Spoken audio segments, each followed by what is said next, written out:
Hello, everyone. Dr. Stillman here, and today we are going to talk about the cutting edge of stem cell therapy, which is a very important topic for people to know about in our modern world because we are using stem cell therapy to treat more and more conditions. Our methods are getting better. We have more and different methods of doing it. And what I think is most important that people are missing who are running after stem cell therapies is that there's a lot to know about how they fundamentally work so that if you do or when you do pursue stem cell therapies, you're pursuing them the right way and you're getting the most out of it. This topic came up and I decided to offer a masterclass on it in part because I recently had a number of patients who were referred for joint replacements who no one's really happy about getting a joint replacement. But I think that people wind up with fundamental misconceptions about how their musculoskeletal system works and why or what they should do to treat it and deal with it. So, for starters, let's talk about the simple fact that stem cells are, for the most part, being used to treat chronic pain. I want to start out by saying that that's not all stem cells are used to treat. I also think this is the point where I'm supposed to say, I'm not here to diagnose or treat disease. I'm not practicing medicine via YouTube, Facebook, Twitter, or wherever else this is streaming.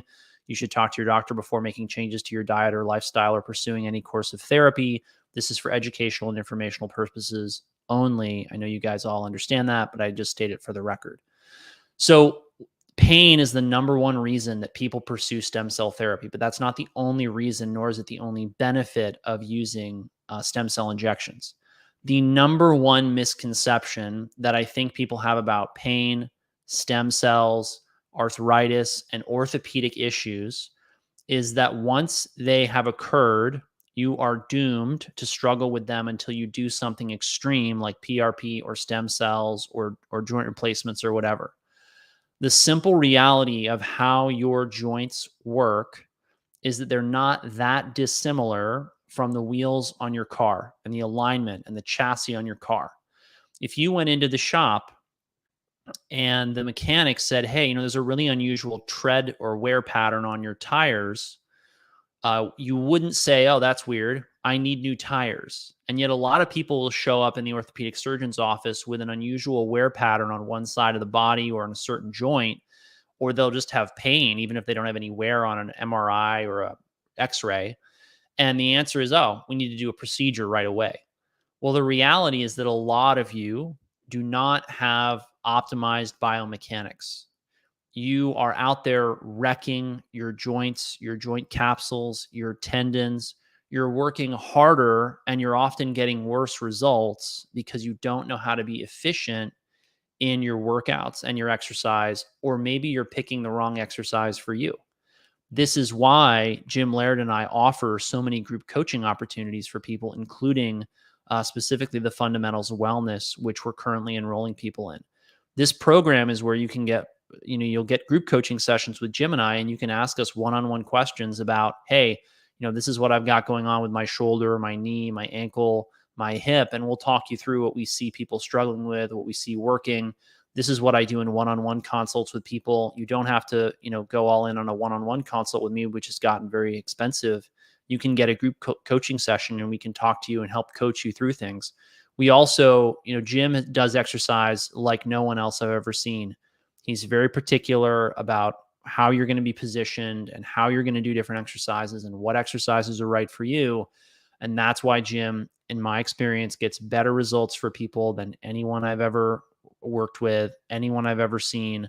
Before I send someone to the orthopedic surgeon, before I think they ought to get an operation, before I tell them to do this, that, or the other thing, very frequently, the first thing I say to them is, look, before you get wrapped around the axle or you get it into your head that you need to go get injections or surgeries, you need to at least talk to Jim and have him take a serious look at what you're doing with your body and how you're doing it, because it's very possible that we could change something about your ergonomics, your workstation, your workouts, your daily routine that's going to give you a massive benefit, not only potentially, to the results you're looking for as far as your fitness, but also give you results as far as long-term goals, right? Feeling and looking your best for as long as possible. So on that note, I always take people with orthopedic issues and have them work with Jim at least for a little while so that I know what component of their issue is biomechanical in nature. And without further ado, let's jump into stem cells. So first, let's talk about why people go for stem cells. The vast majority of people go for stem cells for pain. What kind of results do people see with stem cell procedures? I found this site by randomly. This is actually in a building that I go to for a different reason. I go to neurofeedback in the same building as this group. And I got to tell you, I like this group because they are upfront with people. Listen to this. We are upfront with our patients about the realistic chances of improvement with stem cell therapy. About 70% of our patients with knee osteoarthritis experience over 50% relief of pain. The other 30% may experience pain relief, but on a smaller scale. Now, why do I bring that up? Many of you come into orthopedic consultations for procedures. I don't care if it's prolozone, prolotherapy, PRP, stem cells, a surgery. You come in with the expectation that it is the solution. But look at the numbers. 70% experience 50% relief of pain. 30% may experience pain relief, but on a smaller scale. Surgery, stem cells, procedures are not a panacea. And that's very important for people to understand. It doesn't matter if you're talking about stem cell injections or PRP or anything. That's just a simple fact of life. Many people get wedded to the idea that the surgery, the procedure they're going into is the thing. They've got to do it and it's going to work. That actually helps you get a better outcome because you're really tapping into the placebo effect. But I think many, many, many people, in fact, the vast majority of people, leave an enormous amount of low-hanging fruit on the tree of their health and their wellness journey because they don't understand how different factors are affecting their ability to regenerate and heal their bodies from any kind of problem. And this is from the Regenerative Orthopedic Institute right here in Tampa, or across the bay in Tampa. This is from Da Vinci Wellness Centers about the cost of stem cell therapy. So the cost of stem cell therapies is high. It's getting lower. We're fortunate, and that's because there's so much interest in this. It's driving the market to innovate and change delivery and give people more options. But on average, stem cell therapy costs can range anywhere from $5,000 to $50,000. Why do I bring this up? Because again, many, many people out there I see going out, they fly to some place, they get their stem cell therapy, whether or not it works, they've just gone in for a 4 or 5 figure sum. And when I see them in consultation, they're often leaving things undone or neglected that could give them better results than a lot of the procedures they're chasing and shelling out huge money for without the time and energy. And this is one of the problems with people's thinking about health and wellness today. There's a real resistance to the idea of, oh, maybe if I just go outside and take 3 10-minute walks a day, I'll get better results than if I go to the gym and do a 45-minute HIIT session. We see that all the time in the coaching program. We see that all the time in the medical program.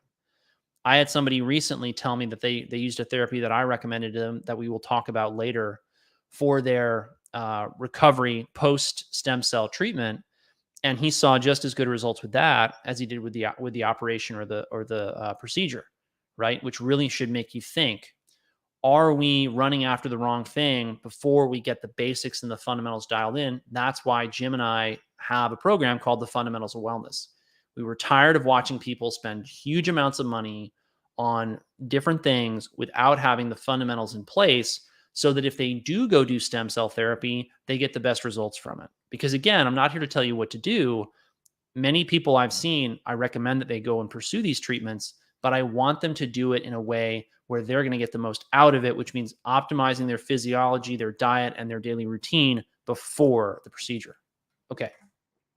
One of the things I'll tell people who are going in or who have got problems and are thinking about stem cells is go listen to Ben Greenfield's podcast. This is not any particular podcast here, but if you want to hear the latest and greatest on stem cells, Ben is going to have it. So, go to bengreenfieldlife.com/podcast, look up his stem cell podcasts. If you're going to drop 5, 10, 20, 30, 40, 50 grand, fly across the country, fly internationally for a procedure, you would be totally nuts not to download multiple episodes of podcasts and listen to them, because believe me, I know Ben personally. Ben coaches some of the most intense athletes I've ever seen, and he knows who to go to, and he knows, and he's interviewed them already. You don't have to go out there and reinvent the wheel as far as researching what stem cells are, how they work, what questions to ask, who to work with, what country to get them in. Ben's already laid that out in his podcast. And so that's the resource that I recommend people go to for more information on that. Okay, now let's talk about some papers, because this is where I think people really get lost in the shuffle of knowledge, right, in the literature about stem cells, because there's so much knowledge out there. There's so much information. The point of my social media is not to increase the amount of information. It's to give you the benefit of my 20 years in the health and wellness space of understanding how to synthesize it all so you get the best results from what you do. So the first thing I want you all to understand is that the vast majority of people who are going in for any kind of stem cell treatment, what they're fundamentally trying to resolve is chronic inflammation. One of the hallmarks of inflammation is pain. That's taught in every first-year medical school curriculum in the world. It's been the same basic 4 cardinal signs of pain since, the time of Hippocrates in Greece, before the birth of Christ. So inflammation is supposed to be acute in nature. You stub your toe, you bang your head on a piece of furniture or whatever, you get an inflammatory response. There's pain, there's swelling, there's redness, and then what happens is the body recruits the immune system, and it recruits all these different things to heal the damaged tissue. The tissue is healed, debris is removed away, cells regenerate, rejuvenate, and then acute inflammation is resolved. What happens in chronic pain, in the vast majority of cases, is these inflammatory pathways do not get switched off.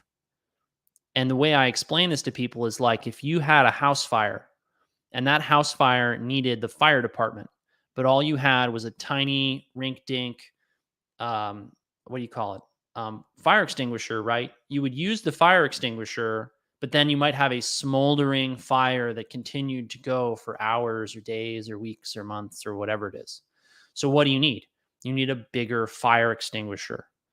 Now, there's a lot more to that. I don't like that very reductionistic, very simplistic model of this.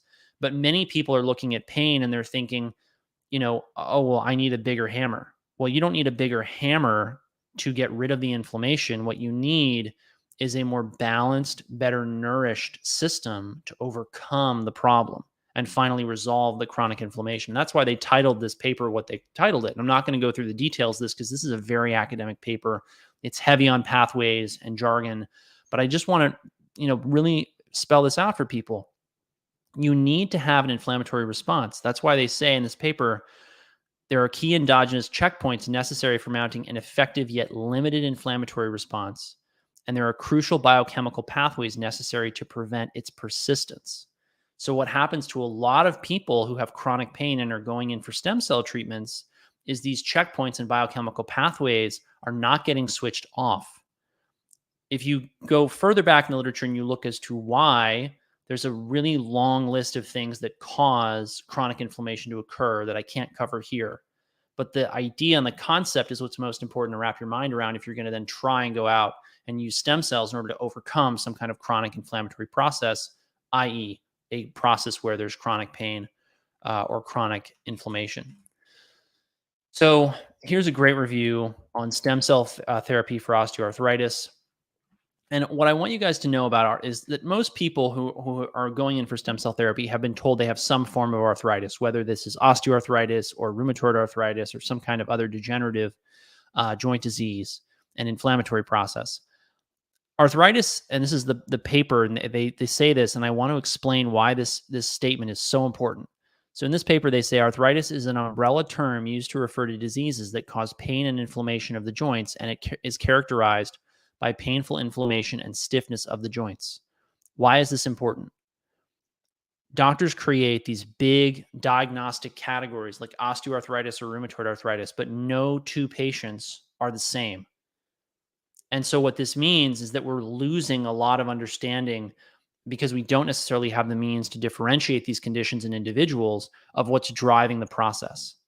And one of the reasons why stem cells work so well in treating conditions of pain and arthritis is that the stem cells don't care what the cause of the arthritis is. They're just going to the site of inflammation and trying to regenerate the area and heal the area and finally get those pathways that we talked about in the last paper that are switched on and that keep persisting, switched off. And that's why stem cells are helpful. Now, as you age, your stem cell production and activity drops radically, which is why older people heal worse and worse, slower and slower. They need more and more time. They need more and more care. They need more and more nutrition in order to get the same results that a malnourished, overstressed 20-something-year-old is going to get. Okay. But understand this. The key here that I want you all to take away is that that's what arthritis is. It's a painful, inflammatory process of the joints. And what it's fundamentally about and why stem cells work. And this is one reason why they've gotten so popular. And I'll read again from the paper. The inconsistency of palliative treatments, that means treatments focused on relieving symptoms for osteoarthritis, highlight the need for a more reliable and curative approach that targets the root cause of osteoarthritis, the degeneration of articular cartilage. Hence, the notion of stem cell therapy has galvanized intensive investigation into its potential use for treatment of osteoarthritis due to its regenerative properties. Translation: modern treatments for osteoarthritis do not work well. They are extremely inconsistent. So people are naturally looking for an option that's going to treat the root cause of the problem, which is the degeneration of the articular cartilage. Again, there's many things contributing to that, but fundamentally, stem cells go to areas that are inflamed chronically and try to fix them. And that means that bringing them in from externally or activating them internally can be of enormous therapeutic benefit. Okay. One of the things that I want people to know about stem cells is that we are really at an exciting time in regenerative and natural medicine. We are at a time when there's so much information out there. There's so many scientists working on different issues, different projects, and the information has never been faster in terms of how it's being shared across the world. Right? I mean, the internet has radically increased our ability to produce new therapies, come up with new techniques, and also do more and more scientific studies. This is important because one of the limitations of stem cells is that it requires you to go to a facility, have a procedure. That means you've got to have a doctor. You should probably have I hope you have a pre-operative or pre-procedural counseling. You should have then the procedure done, and then you should have some follow-up care. That translates into lots of expense. The other thing is it requires the violation of the human body. Someone is going to cut or inject and somehow, cause you some pain in order to get this procedure done. One of the most exciting things we have before us in the world of anti-aging, regenerative, and natural medicine are peptides. What are peptides? Peptides are small proteins that the body produces to do a variety of things. One peptide in particular has reached my attention called tripeptide GHKCU or GHK. It's a tripeptide that connects to or locks onto a copper atom in order to do its job. Why is this such a big deal? It was discovered many years ago that this was a very powerful product as far as activating cellular regeneration, tissue, wound healing, etc. Some of this is through its effects on stem cells, which is what we're going to talk about here. Okay, this is a great review on this by Lauren Picard, who's basically written the book on GHKCU. What does GHKCU do and how does it help people to heal? So number one, it promotes chemoattraction of repair cells such as macrophages, mast cells, and capillary cells. Translation: it makes the things that repair tissue damage go to the place where they are needed. It's a little bit like it accelerates delivery of healing molecules and supplies. Number two, it has anti-inflammatory actions and a laundry list of effects on really important pathways that are involved in inflammation and tissue healing and regeneration.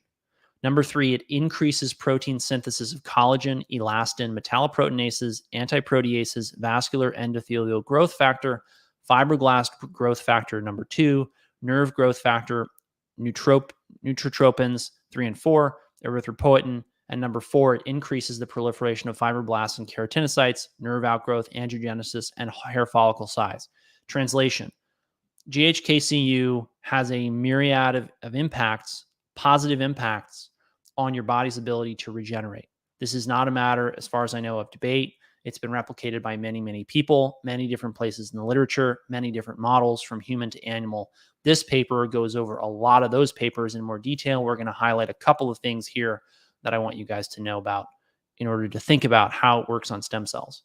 So GHKCU stimulates wound healing in numerous models and in humans, as I said. Controlled studies on aged skin demonstrated that it tightens skin, improves elasticity and firmness, reduces fine lines, wrinkles, photo damage, and hyperpigmentation. Translation: what you're seeing in the skin, you may presume is mimicked in the body itself. It also improves hair transplant success, at least it's been shown to in certain studies, protects hepatic tissue from poisoning with tetrachloromethane, blocks stomach ulcer development, and heals intestinal ulcers and bone tissue. So a laundry list of different benefits to this peptide. Now, I want to be really clear. This is one peptide of many. We have a lot of different peptides out there now that we're using. There's a serious limitation, though, to peptides that you're going to run into. Most of them break down in the GI tract and are rendered totally useless, which means that the best way to administer peptides is by injection. Approximately 80% of people are not willing to inject themselves with a peptide. In order to get a significant therapeutic benefit from peptides, one has to inject them regularly, potentially for long periods of time. Only 20% of the populace has got the stomach to do that. They also become rather expensive if you're going to use them for prolonged periods of time, which has radically limited the number of people who've taken them up. Now, that being said, peptides are all the rage right now. You're going to hear about them in tons of podcasts. You're going to hear about them from tons of experts, gurus, etc. But the bottom line here that I want you to understand is that we have another potential option to regulate peptides, and that is light. We're going to talk about that in a minute. But I want you guys to open your minds to thinking about all the things that you do in your life that we don't fully understand how they work. One of the ways I'm convinced that they work is they regulate things like peptides within the human body. So I'm not going to get into that yet. We got some more papers on that coming up. What do I want you guys to know about GHKCU with regards to wound healing? So look at this section in this paper on stem cell proliferation and differentiation. And this is from the paper. During wound healing studies, we noted that the GHKCU induced greatly enlarged hair follicles at the periphery of the wound. This is in a mouse model, I believe. Burn surgeons have long observed that the influx of hair follicles into a burned area predicts a good healing response. It is now established that dermal hair follicles provide a major source of stem cells used for dermal healing. Stem cell proliferation requires extremely low levels of copper created by the use of copper chelating agents. However, when stem cells are exposed to higher copper levels, they progress into differentiated stem cells or differentiated cells. This is a clue that copper is really important in modulating these stem cells. I believe this is part of why there's such a heterogeneity or difference in outcomes for different people who undergo stem cell procedures, right? Look back at that website I started with. They said 70% of people see a 50% reduction in their pain. That means that a certain proportion of people see a much larger decrease in their pain. Jim and I work with people pre and post-op all the time. I don't do any procedures, which means I'm never the person, never the operator. But I will tell you every single time when somebody has a less complicated post-operative course and they heal better and they heal faster, it is always because they have their diet and lifestyle dialed in, which is why Jim and I spend so much time coaching people on that in our group coaching programs. So bottom line here is that GHKCU is going to have effects on wound healing. It must be doing this through the proliferation of stem cells. Okay, and there's a lot more here in this paper talking about how GHKCU does this with some impressive experimental results. This also pertains, by the way, to systemic healing. Why is this important? So a lot of people come to me with systemic diseases. They don't just have low back pain. They have low back pain and shoulder pain. They don't just have low back pain from run-of-the-mill osteoarthritis. They have a chronic autoimmune or inflammatory condition. I've seen people get great results working with me for chronic inflammatory conditions. Rarely, and in fact, basically never, is this due to drugs that I prescribe for them. It is because I help them understand the things they're doing that are making them sick and that are degrading their fitness, One of those things, or many of those things, I'll say, have to do with how the body regulates metabolism. And many of these things have an effect on stem cells. Okay. So just look at this statement. This is a very important statement. Enhancement of systemic tissue repair would be especially helpful after internal surgeries and after procedures such as implanted artificial joints in elderly patients. GHKCU and certain analogs induce a systemic healing response in rats, mice, and pigs. The best results are obtained as such and such. Again, this is injectable, not systemic. And you see markedly increased healing or treatments markedly increased healing parameters such as collagen production, angiogenesis, and wound closure in both wound chambers and full thickness wounds. Translation: higher levels of GHKCU go along with better wound healing. Okay. There's something else in this paper that I want to bring up. Early open clinical trials in France on human diabetic wounds and venous stasis ulcers gave evidence that GHKCU accelerated healing of skin ulcers. Unfortunately, this type of apparently successful healing cream containing very low levels of preservatives was never tested in larger FDA clinical trials. Why is this important?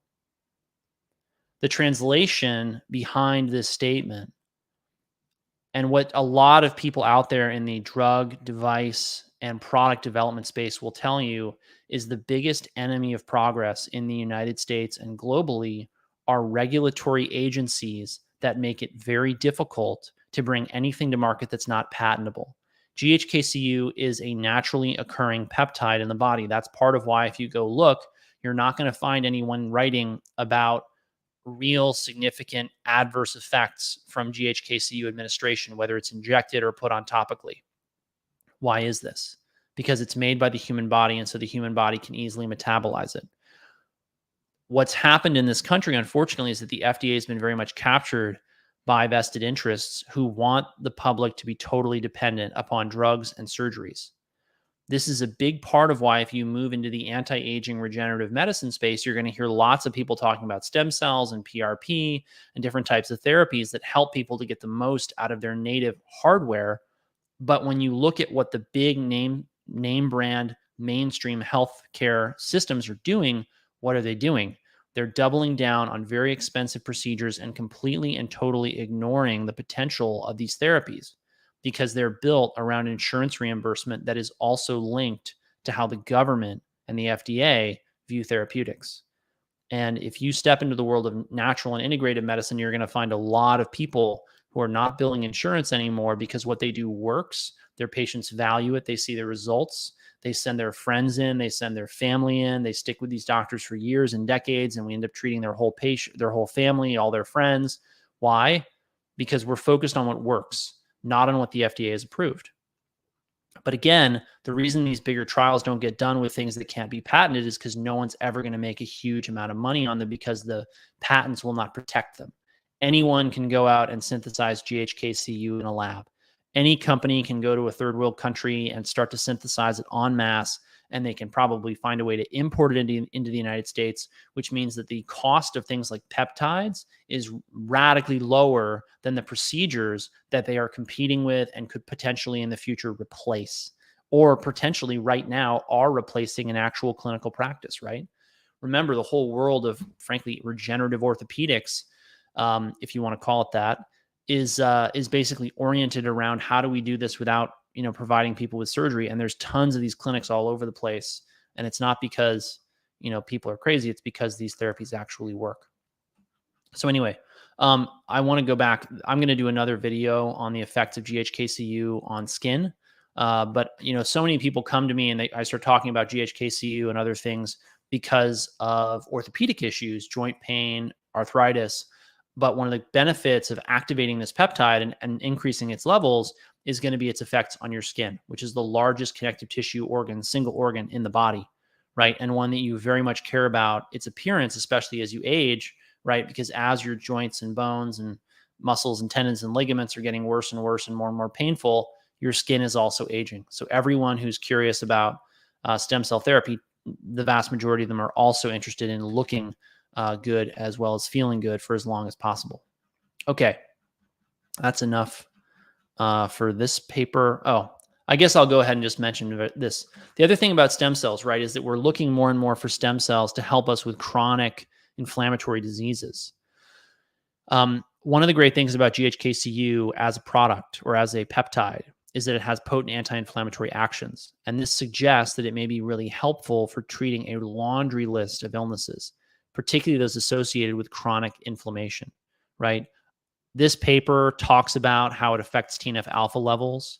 And these TNF alpha levels are elevated in everything from psoriasis to psoriatic arthritis to ulcerative colitis, rheumatoid arthritis, ankylosing spondylitis, Crohn's disease. A huge, huge proportion of our modern autoinflammatory or autoimmune, which are really autoinflammatory diseases, are linked back to these alterations in cytokines like TNF alpha. Okay. And that means that peptides like GHKCU have this potential therapeutic benefit for people who are struggling with those diseases. That has not been well proven in the literature, for the record, but I already have lots of people coming back to me who've tried various methods that will boost GHKCU levels, telling me that they're seeing improvements in illnesses such as these or other illnesses that are driven by this inflammatory response that is chronic rather than acute. Okay. Another great review paper by Dr. Picard here. And this one, I want to talk about the importance of copper, because this is where people really can get confused. And we've got one more passage on this before I jump into what is going on with GHKCU and how we can boost it. So this is from the paper. Oxidative stress, disrupted copper homeostasis, and neuroinflammation due to overproduction of pro-inflammatory cytokines are considered leading causative factors in the development of age-associated neurodegenerative conditions. Translation: free radical stress or oxidation, problems with handling copper, and inflammation within the central nervous system and peripheral nervous system due to the overproduction of pro-inflammatory cytokines, including those produced by chronic inflammation, are considered leading factors in the development of worse and worse neurodegeneration associated with age. I'm talking about Alzheimer's disease, Parkinson's, any form of dementia, various neurodegenerative disorders of the periphery, you name it. I mean, there's a laundry list of things that could be categorized as age-associated neurodegenerative conditions, and all of them are exploding in prevalence and severity. Why is this so important? Because when you look at the literature on this, it's very clear that there's an association here with copper and how copper is handled and what copper is doing. When copper is present in excess, particularly in tissues, and it's not bound to peptides and it's not bound to proteins, it will create oxidative stress. I see this over and over and over again in patients in my practice. There's a very strong association, anecdotal may it be, still there, between high copper levels, symptoms that go along with chronic inflammation, and actual objective findings of elevated inflammation, particularly in things like high sensitivity CRP testing, which I did a video on some time ago. If you want to learn more about it, it's one of my favorite tests. Okay. When you look in the literature on things like Alzheimer's disease, researchers are more and more finding that there is a elevation in potential copper levels in the brain in Alzheimer's disease, but the copper's not bound to anything. So copper is a little bit like a loose cannon. You really want it to be pointed in the right direction, or it may blow up things that you really wish it would leave alone. That's also part of why you're going to hear people out there saying, well, you need more copper, because look, the unbound copper levels in the brain have to do with Alzheimer's disease. So you need more copper in the brain. But these people will also then have people try that, and they eat beef liver and they take copper supplements, or they eat a high copper diet. And many of those people will have worse symptoms. Why? They can't handle the copper. That's my hypothesis anyway. They don't have the peptides to bind it, to put it to use. And that's what I want you all to understand about a peptide like GHKCU. It's not just about dumping more copper into the system. It's about upregulating the peptide that uses the copper and puts it to work and harnesses its power so that it doesn't create the oxidative stress that's creating the problem in the first place. Otherwise, copper goes from basically being a fire extinguisher to being gasoline. And that's why details really matter. So the human tripeptide GHK was discovered in 1973. We've known about it for a long, long, long time. It has the effect originally described of causing old human liver tissue to synthesize proteins as if it was younger tissue. That's pretty exciting, right? It has a high affinity for copper ions. It forms this copper complex binding up the copper. And then the GHK possesses a plethora of other regenerative and protective actions, including antioxidant, anti-inflammatory, and wound healing properties. Recent studies revealed its ability to up and down regulate a large number of human genes, including those that are critical for neuronal development and maintenance. We propose GHK tripeptide as a possible therapeutic agent against age-associated neurodegeneration and cognitive decline. Full stop. All this goes back to what I think they aptly describe in this paper as the copper paradox. And I feel like I've already gone into this in enough detail and I won't belabor this point, but you've got to understand the key here is that, and this is, I cover this in coaching programs and with patients all day. It's not about how much you're getting. It's about whether or not you can use it. And then it's not about whether or not you're eating the right diet for yourself. It's about whether or not your body can use those nutrients that are present in at least, an adequate quantity, let alone an abundance, to do what it needs to do in order to heal and to be well. Many people miss this nuance out there in the world of health and wellness. So the mechanisms and efficacy of photobiomodulation therapy for arthritis, a comprehensive review. This is really the crux of what I want to talk about today, which is that people don't want to use peptides because you don't want to inject yourselves. And I understand that 80% of you statistically fall into that basket of people. The reality is we may not need to inject anything in order to modulate or activate stem cells. We can use light in order to do this, which is why I keep going back over and over and over again to this idea that it's not just about what you put in your mouth. It's not just about your diet or your supplements. It's about what environment your body is in. What light are you exposed to? How much of it are you getting? Is it getting your skin? Is it getting your eyes? What's going on, right? Because this is really, really critically important. Because I can't tell you how many people I've seen go in for stem cells who are living an indoor lifestyle. They have no idea how light affects health. They're surrounded by toxic pollutants and EMF and all kinds of other stressors, and they get a bad result and they think, what's wrong with me? Why didn't I respond? Maybe they don't respond because they're not giving the stem cells that they've just spent a lot of money on the right environment for them to do their best work. So give them the right environment and get a different outcome, we hope. Okay, what is photobiomodulation? So photobiomodulation is the use of specific frequencies of light in order to modulate biology, basically. So these are, generally speaking, frequencies in the infrared and red range. There are very specific frequencies that are studied in very specific contexts. I can't get into all the details of that because it's frankly very academic. But the basic premise of photobiomodulation and what we've seen with photobiomodulation, and this is what the paper says, photobiomodulation effectively reduces inflammation by utilizing near-infrared light emitted by lasers or LEDs. In contrast to photothermal effects, those are effects that heat the tissue up, hence the word thermal, photobiomodulation causes a photobiological response in cells which regulates their functional response to light and reduces inflammation. Photobiomodulation's anti-inflammatory properties and beneficial effects in arthritis treatment have been reported in numerous studies, including animal experiments and clinical trials. This is why I think if someone is running out after peptides, stem cell therapy, whatever, and they don't know anything about light, they're missing some super low-hanging fruit. Because for free, you can go outside and get photobiomodulation and some of the frequencies that modulate your biology from the sun, which is why, as I say over and over again, the sun reduces your risk of death. The sun is reducing your risk of death by improving how well your body functions on a systemic level in many different ways, not only limited to those that are affected by red and infrared light. And this is why one of the first things I try to get people to do is to get more natural light in their life. And one of the next things I'll try to do is to get them to actually get some red and infrared light, whether it's from the sun or from a red infrared light therapy light like the EMR Tech Firestorm behind me. No, it's the Firestorm. Yeah, it's the Firestorm.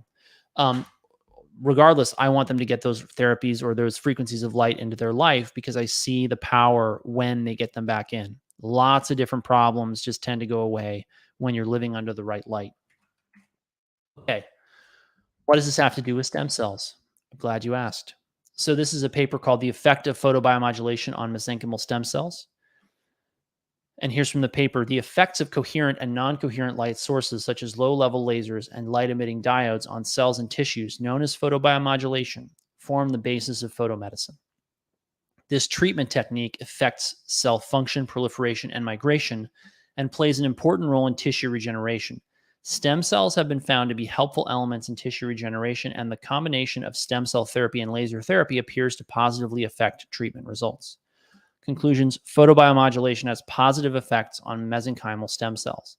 This review concluded that doses of this and wavelengths of that, I'm not going to get into the specifics, are appropriate for light therapy. The results were dependent upon different parameters. Therefore, optimization of parameters used in light therapy to obtain favorable results is required to provide more accurate comparison. A couple of things in there. So number one, we know this is real. This is not some theoretical effect. Doctors just don't talk about it because patients are not aware of how powerful this is.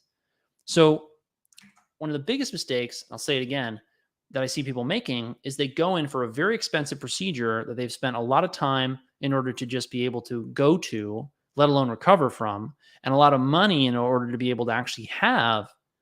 And they don't even realize that something as simple as 3 10-minute walks a day can have a really profound effect on how they feel and how they function and how they look.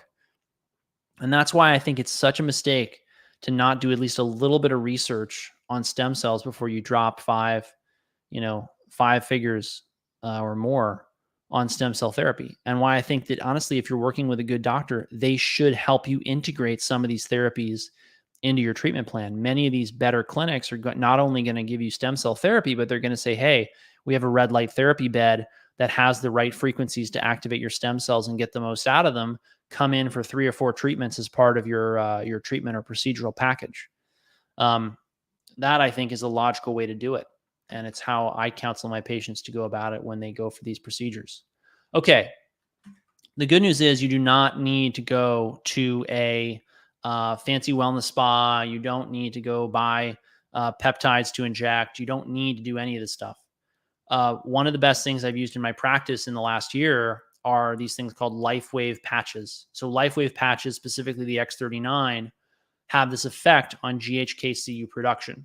Now, this effect spills over through GHKCU production into these other different things that involve stem cells. There's recently some changes going on at the FDA, which is another reason why I mentioned them earlier, where they're changing how they regulate these products. So I have to be very careful about what I say. You guys all know that on the vast majority of media platforms, the narrative is controlled by people who have vested interests in the current dominant paradigm. That's why I recommend that you jump onto my newsletter at stillmanwellness.com. You also get free access to our webinars on Thursday mornings. Jim and I go into very critical and important topics in health and wellness. Those are uncensored. They're not streamed anywhere. They're only for our people on our list. And if you miss those live, the only other way to access them is by buying one of our courses or coaching programs in the future. So back to these patches. They're changing how they regulate, or they're changing the regulations around what we can say about these things, right? What are these patches? Why do they rock? Why do I recommend them to the people who are coming to me with pain, who are interested in stem cells? The X39 patch by LifeWave has been shown to increase GHKCU production within your body. This is why when I tell people to use it, they will often come back to me and say, I have more energy, I have less fatigue, I have better concentration, I'm sleeping better, my energy levels are better. They'll also tell me that things they've been struggling to resolve for years are going away. Can I prove that that's from the GHKCU or the X39? We don't have as many studies as I would like on this, but I like and I see the results enough that I recommend them to people pretty much every single day. And I'm constantly handing out these sleeves of patches to people who are signing up for my executive and concierge wellness services because I want them to get the best results possible. Okay. So how does this stuff work? You put these patches on the body and the patches reflect light back into the body that then causes this increase in GHKCU.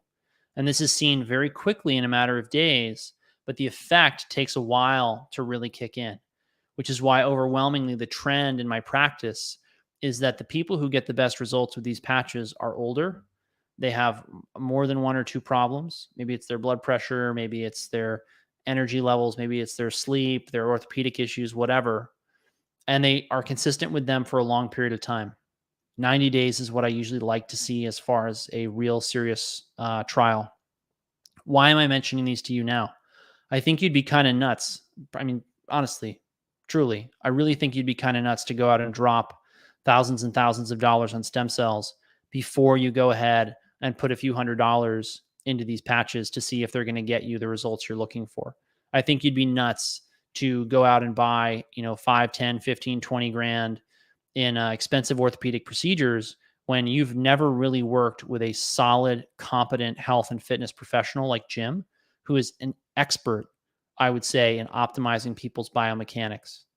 I've seen him do things with people who came back to me and said, "I thought I had the best trainer on earth. I thought I had the best, exercise routine ever. I thought I was being treated by really brilliant doctors and PTs and OTs and whatever." And Jim showed me stuff that none of them showed me that really helped me feel better and get better results. That's why we have group coaching sessions, so you can access Jim and I and understand what we think is going to really make the biggest difference to how you look and how you feel. So anyway, I use these LifeWave patches in my practice because you'll see people who will then avoid the stem cell therapy and the expense of the stem cell therapy because the patches get the job done. And that's kind of the bottom line. And what we see is that this GHKCU has a very intricate link to all the same pathways that are affected by stem cells. And so that's why you're going to see a lot of people talking about these patches. You're not going to see them anymore, frankly, because the FDA is cracking down on this. And that's another reason why I think it's really problematic. They're really slowing down the rate of progress in this work by basically restricting people's speech, which is why, again, I think you should be on our newsletter. So you can sign up for LifeWave patches, and I am, by the way, an affiliate of the company, which means that I earn money if you order these patches through me. But I see them working, which is why I represent them. And again, I use them in people who are looking for joint replacements or who are going for stem cell therapy or PRP because I see the results that the patches can get them that sometimes the procedures can't, and the patches are a lot more affordable. So on that note, thank you all for watching. Take care. Have a great day. And if you would like access to the members-only Substack Q&A after this live stream, join the premium version of my Substack at stillmanmd.substack.com, and you will get the Zoom link along with everyone else who's a premium subscriber. Thanks for watching again, everyone. Take care. Have a great day.